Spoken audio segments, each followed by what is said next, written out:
चल सन्यासी मंदिर में। मेरे अंगने में तुम्हारा क्या काम? तुम्हारे पाँव के नीचे कोई जमीन नहीं, कमाल यह है फिर भी तुम्हें यकीन नहीं। यूपी विधानमंडल के मॉनसून सत्र के आखिरी दिन सदन में चर्चा के बीच पक्ष विपक्ष दोनों ही ओर से जमकर ठहाके भी लगे, एक दूसरे पर चुटकी ली गई, जमकर शायरी हुई और गाने भी गाए गए। बता दें कि मॉनसून सत्र के आखिरी दिन सपा सुप्रीमो अखिलेश यादव योगी सरकार पर जमकर निशाना साधा। उन्होंने करीब 1 घंटे तक भाषण दिया और अलग अलग मुद्दों के जरिए सरकार को घेरने की कोशिश की। इस दौरान उन्होंने ओम प्रकाश राजभर पर चुटकी ली और कहा कि एक वक्त जो हमारे साथ थे, आज उन्होंने अपनी ऑर्बिट ही बदल ली है। साथ ही एक गाने के जरिए तंज कसा कि एक वक्त हमारे साथ गाना गाते थे और आज किसी और के गुणगान में है, जिसके जवाब में राजभर ने गाने के जरिए ही जवाब दिया, मेरे अंगने में तुम्हारा क्या काम है। ये जितने लोग बैठे हैं उन्होंने एक गाना सुना था और जब मैं मंच पे रहता था इनके साथ तो एक गाना हमेशा गाते थे, चल सन्यासी मंदिर में। और अब मैं बैठना चाहूंगा और आप खड़े होना।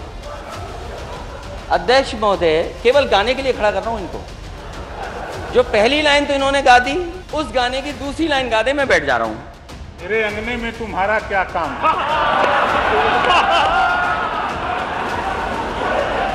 हालांकि राजभर के इस जवाब के बाद अखिलेश ने फिर से राजभर पर ही तंज कसा और कहा कि एनडीए में शामिल होने के बाद जब ये शपथ लेने गए तो नेता सदन ने इनसे ही कह दिया, मेरे अंगने में तुम्हारा क्या काम है। अखिलेश के इस बयान के बाद तो पूरे सदन में ही ठहाके गूंजने लगे, क्योंकि ये शपथ लेने गए थे तो नेता सदन ने ये गा करके सुनाया, मेरे अंगने में तुम्हारा क्या काम है।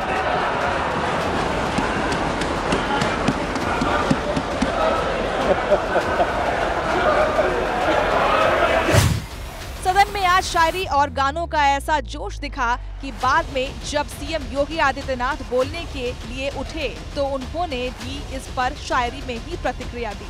सीएम योगी ने कहा, तुम्हारे पाँव के नीचे कोई जमीन नहीं, कमाल ये है कि फिर भी तुम्हें यकीन नहीं। कि तुम्हारे पाँव के नीचे कोई जमीन नहीं, कमाल यह है फिर भी तुम्हें यकीन नहीं।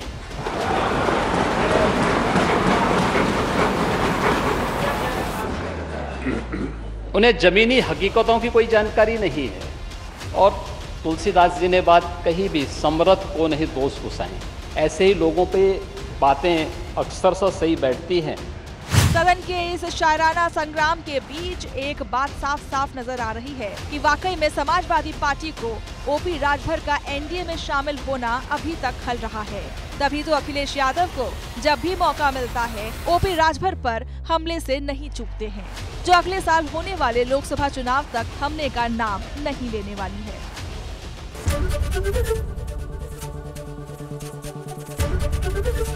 एबीपी गंगा, खबर आपकी, जुबान आपकी।